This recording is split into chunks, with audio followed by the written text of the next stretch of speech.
Hello and welcome to this book discussion hosted by the Research Foundation. And today we're very happy at ORF to have with us Professor Rakesh Basant, who is economics, and JSW, Professor of Innovation and Public Policy at the Indian Institute in Ahmedabad. And Professor Basant has written a book called The Black Sea on the Margins, in which I have here, which essentially examines innovation policy for emerging economies generally, for India specifically. It has a case study towards the end, but also a large number of, it goes into a number of questions that deal with the interlocking nature of government policy when it comes to promoting innovation domestically. And we're going to ask Professor Basant to start us off, essentially, by telling us what the book is about, what he's trying to explain, and how he went about writing it. And thank you, Professor Basant. Take it away. Thank you, Mihir, and thank you for this opportunity to talk about the book. When I started to write the book, the idea was to do some kind of a broad brush, broad canvas exercise to raise issues around innovation and public policy. So broadly, the theme remains the same. But if I have to summarize the book, I would say that there are three key issues which I am trying to convey. One is that for a policymaker, it is very important to understand the nature of technological innovation and the nature of innovation-related activities that the firms perform. And if they don't understand that clearly enough, they're likely to go wrong. The other point that I am trying to make here is that the conceptualization of innovation policy needs to be broad. Instead of looking at it as things like intellectual property rights and R&D alone, we should be looking at innovation policy as policy which affects all decisions regarding technology and innovation of a firm. And that broad conceptualization means that it's difficult to analyze the role of innovation policy. But at the same time, policymakers then start to worry about consistency across various innovation policy instruments. And finally, the book tries to identify a few focal areas where the policymakers may need to concentrate in order to build innovation-related capabilities in our country. I'll stop here, and then maybe other things will come up as we go along. Great. So I have many more questions that we have time for, but I want to start and I want to start by sort of highlighting a couple of things that intrigued me when I read the book, and that maybe our audience might be interested in. One was when you talk about the sources of innovation, and of course, for companies in India, innovation can come from many sources. It can come from joint ventures, it can come from domestic R&D, it can come from partnerships with academic institutions. One major source, and you have this lovely table in the book of research that has been conducted in the past comparing innovation in Indian companies with innovation in Chinese companies, in the Chinese corporate sector. And the one thing that stands out to a casual reader is that for Chinese companies, a large proportion of innovation, one of the major sources of innovation, is its own employees. And that is really not the case to the same degree for Indian companies. Sure. Now, do we have an understanding of why this would be? So there are two reasons, I would say. I mean, I have not really talked about this issue much in the book, but there are two. Which is why I actually asked about it. Yeah. Okay. There is an indirect reference to that. So there are two issues. One is, to my mind, it is linked to the nature of higher education in China versus in India. The employees there are better equipped to provide ideas, which is not necessarily the case in India. And the other reason is that, unlike India, the Chinese have focused a great deal on the shop floor and the manufacturing sector and what's happening to various practices within the companies. Because ultimately employees are able to contribute if they have opportunities to contribute. And Chinese, like the South Koreans and the Japanese earlier, have put in systems where they're able to harness these ideas much better than the Indian companies are able to. And we This are is the old trying. Kenneth Arrow learning by doing That's right. idea. It's learning by doing, learning by using combination. But I mean, the idea that the Japanese started that anybody can actually on the shop floor can suggest ideas, which most of the Indian companies also have. But we don't have the subsequent processes to utilize those well. I mean, we have those things for namesake, but the processes when the company should look at those ideas, analyze their utility, and take them forward. Those processes seem to be missing in India, given my limited interaction with the manufacturing companies, particularly. Well, that's very interesting. I think that one of the points that you make repeatedly through your book is that the diffusion of innovation across the country depends not just on innovation policy, R&D policy, and so on and so forth, but crucially on the level of skill of the workforce, how quickly it can pick up new ideas, how quickly it can implement them, and therefore indirectly and sometimes directly on the quality of the higher education network in the country, which you mentioned several times isn't quite fit for purpose when it comes to managing this. I want to follow up, I think, therefore, by talking about another sort of major stream of thought in your book when it comes to innovation policy, which is the role of intellectual property. Right. And the reason I bring this up is because a lot of people, have a very on-off, black and white kind of view of this, which is that either they think that uh, intellectual property is bad because patents are restrictive and therefore you cannot imitate quickly enough. Um, and other people point out that without patents you can't have innovation. But you have a much more nuanced argument which links the patent regime in a country, the intellectual property regime in a country, with how much FDI it receives, what its FDI policies are, and also with the with the skills nature of the workforce, as well as the level of collaboration that you see between companies, between, for example, MNCs with newer technology and domestic companies. So could you run us through that complexity a bit? Because then people, I think, will get a real sense of the problems that policymakers face because they're looking at so many policies put together. Yeah, I mean, that's a very interesting question and close to my heart in some sense. So, uh, let me start by saying that whatever studies we have seen on the role of intellectual property rights, there is no study which talks about a monotonous relationship between innovation and intellectual property right regime. That meaning thereby that more stringent the IP regime, the better you would be in terms of innovation. Most studies actually are looking at a situation where the relationship is non-linear. That is, the relationship is positive up to a point, but if the IP regime becomes very stringent, you start seeing that the innovation sort of falls off. And which is essentially the argument that up to a point, you create incentives, more technologies get developed, they get to be known to others, they indirectly imitate it, and so you have diffusion also taking place simultaneously. But if it becomes too stringent and there is no spillover or there is no imitation, then you will not see much kind of externalities kind of kicking in. So that's the core argument. But I overlay that on the fact that so multinationals, when they come in, their nature of participation in the economy determines the kind of knowledge they bring in. So if you are having a situation where they're only doing marketing or only doing assembly, or they are doing very low technology intensive kind of jobs, then the ability of the other companies in the market to learn from them and the potential also declines. So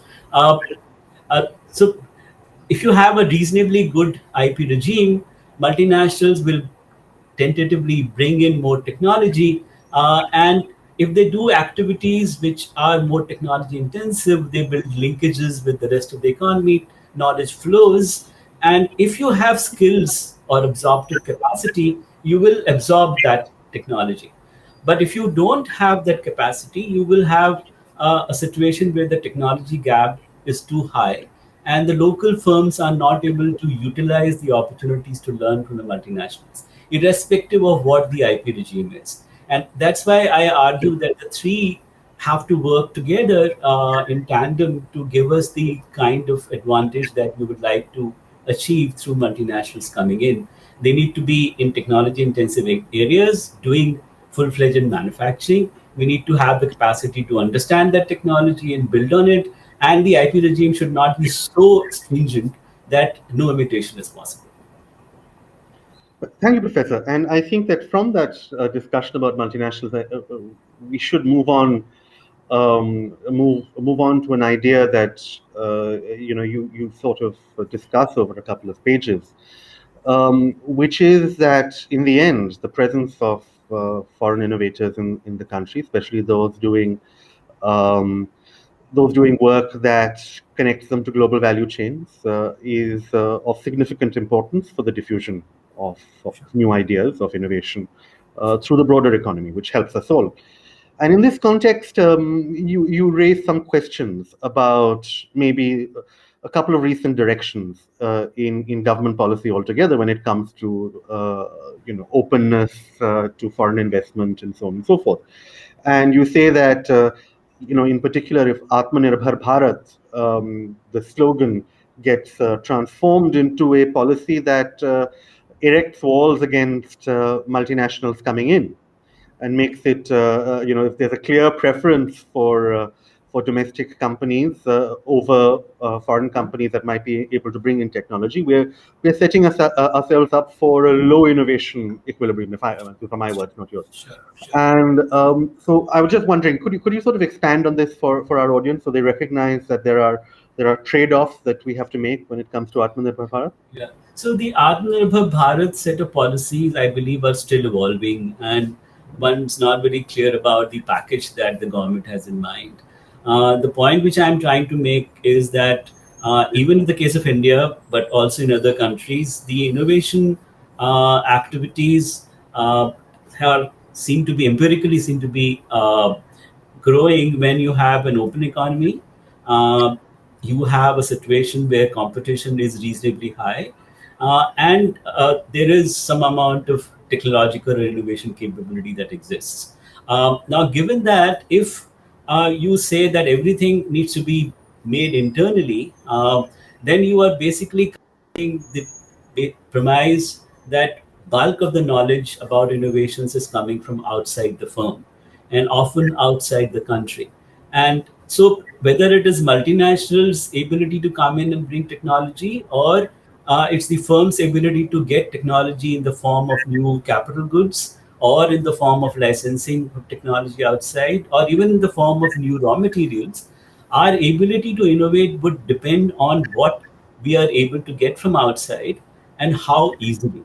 Because Atmanirbhar Bharat, even the production linked incentive scheme, can become some kind of a license Raj of the olden times. Because for everything, you start taking licenses and you have to prove that you have done incrementally this much and so on and so forth.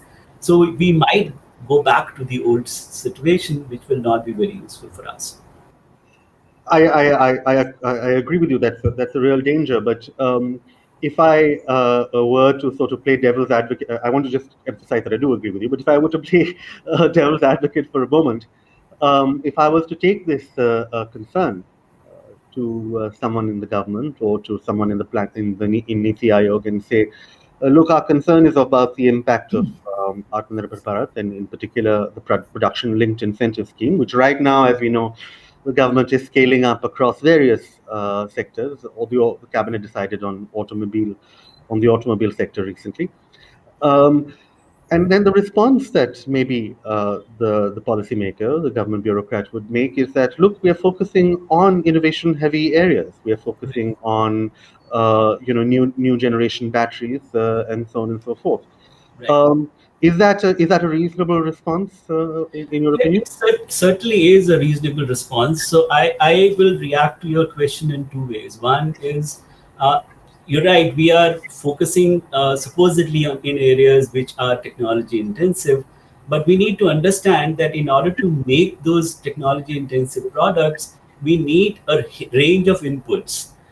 Many of those inputs may need to come from outside at costs which are affordable, right? So if you have an inverted tariff structure, where the inputs for those technology intensive products are expensive because you have very high tariff rate, our ability to benefit from the PLI scheme would be very limited, or it would be very expensive. So one will have to first, the government has to decide that these are the innovation intensive areas we want to focus on, and then look at the entire supply chain and say where can we get good inputs from, can we make them internally at reasonable costs, or we need to support the firms through lower tariff rates, because that's where the innovation policy, trade policy, and the industry policy linkage comes in. So I am worried about, I mean, you may have read newspaper reports about certain sectors saying that the inputs are very expensive, and you're only supporting the final product. So that's one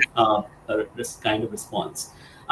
The other kind of, I was quite happy to see this recent announcement that we will be getting these transport aircrafts. I mean, you have these. The Airbus Spain is going to give us some 56 aircrafts, and 40 of these will be produced by the Tatas. Right? It's a very interesting exercise where government procurement uh, is leveraged to create capabilities to make those aircraft. So I would call it in some sense, a mission-driven approach. But the problem that might arise is that once starters get the technology, of course, you need to get the transfer pretty well in order to produce those aircrafts.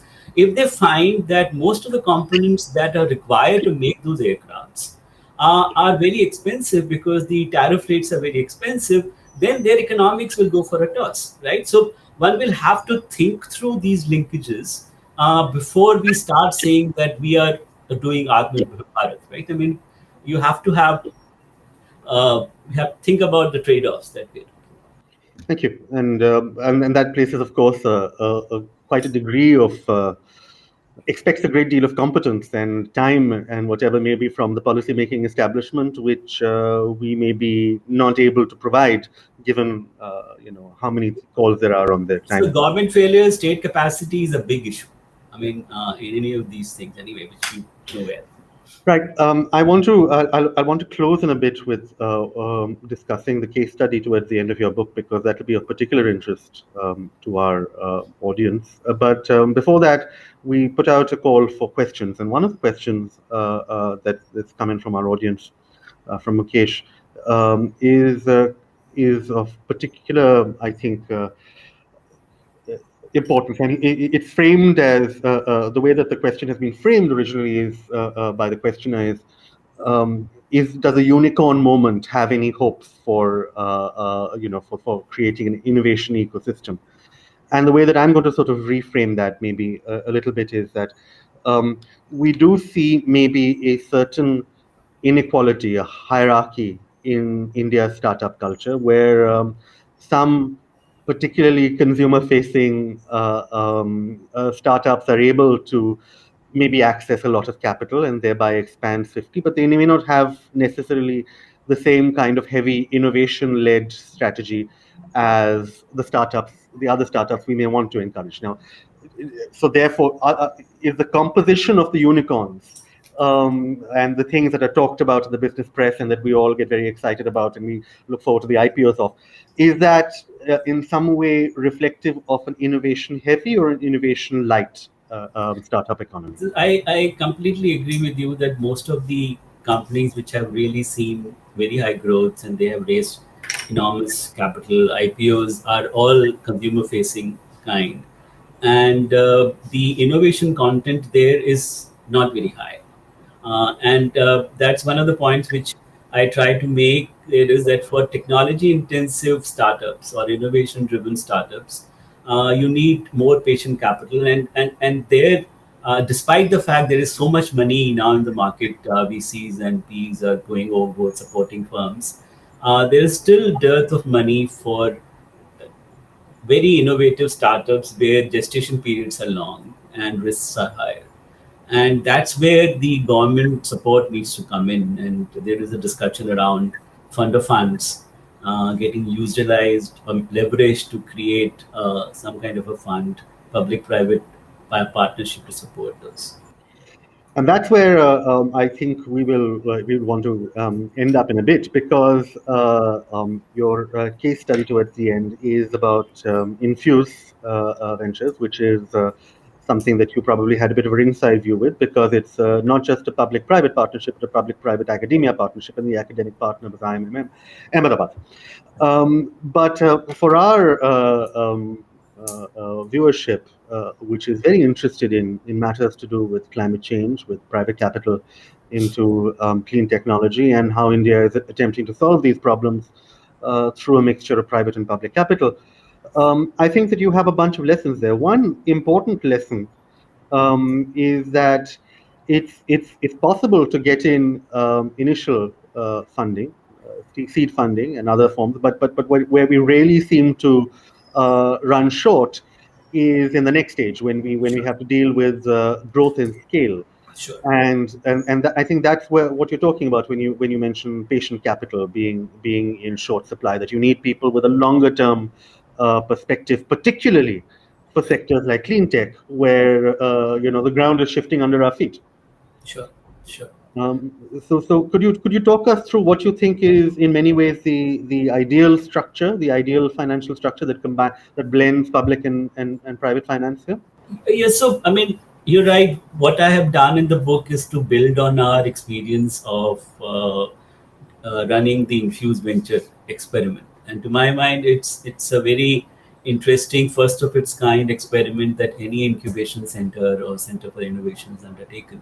So, what did we do there? What we did was we used a government grant given by the Ministry of New and Renewable Energy to seed a fund, which was then supplemented by capital from the private sources as well as from the institutions like the bank and so on. So you had development capital and commercial capital along with government funds coming together.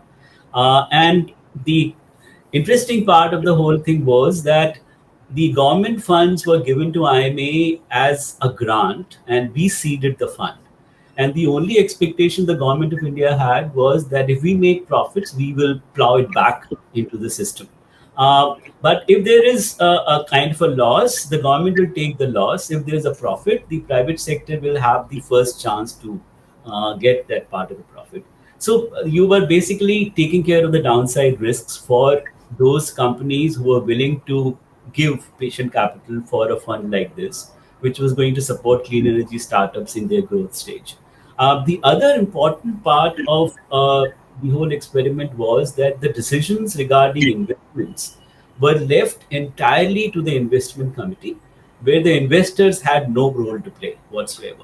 So it was an IMA led investment committee, which had people who knew the business well, who had venture capital and private equity kind of experience and technology experience, and they were taking a call on what to fund and what not to fund. So you create a fund, and then it is operated in an independent manner.